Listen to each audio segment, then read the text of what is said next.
అనుదిన నిత్యజీవపు మాటలు. దేవుని నామానికి మహిమ కలుగునుగాక. దేవుని వాక్యాన్ని చదువుకుందాము. యెహోవా, నెమ్మదితో పండుకొని నిద్రపోవుదును. నేను ఒంటరిగా నుండినను నీవే నన్ను సురక్షితముగా నివసింపజేయదు. కీర్తనల గ్రంథము 4వ అధ్యాయము 8వ వచనం.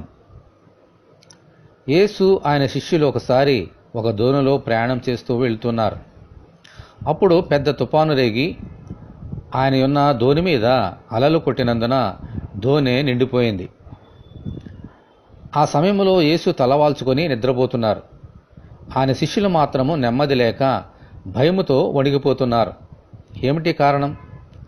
వారి ప్రశ్నలోనే ఉంది జవాబు. వారు ఆయన లేపి, బోధకుడా, మేము నశించిపోతున్నాము, నీకు చింత లేదా అని ఆయనతో అన్నారు. అంటే వారు నెమ్మది లేక నిద్ర పట్టకపోవడానికి గల కారణము వారికున్న చింతలే. ఆ తుఫానుకు, అలలకు ఎక్కడ మునిగిపోతామో, నశించిపోతామేమో అని చింతలు. యేసుకైతే ఏ చింతలు లేవు. అందుకనే ఎంతో నెమ్మదితో నిద్రపోయారు. మనకున్న చింతలే మన నిద్రలేమికి గల కారణం. మన చింతలన్నీ మన ప్రభు మీద వేసినప్పుడే భక్తుడు చెప్పిన రీతిగా నెమ్మదితో పండుకొని నిద్రపోగలుగుతాం. మనము ఒంటరిగా నుండినను ప్రభువే మనల్ని సురక్షితముగా నివసింపచేయగలరు. దేవునికి స్తోత్రము కలుగునుగాక. ఆమెన్.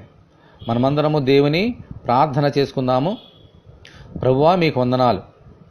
మా చింతలన్నీ మీ మీద వేసి నెమ్మదిగా సురక్షితంగా నిద్రపోనట్లు అనుగ్రహించమని, ఈ వాక్యం వింటున్న నీ బిడ్డలందరినీ అలాగున దీవించమని ప్రభువైన యేసుక్రీస్తు ద్వారా ప్రార్థన చేయుచున్నాము తండ్రి. ఆమెన్. ప్రభువైన యేసుక్రీస్తు కృప మనకందరికీ తోడే ఉండి నడిపించునుగాక. ఆమెన్. పరిశుద్ధ దేవుని మందిరం.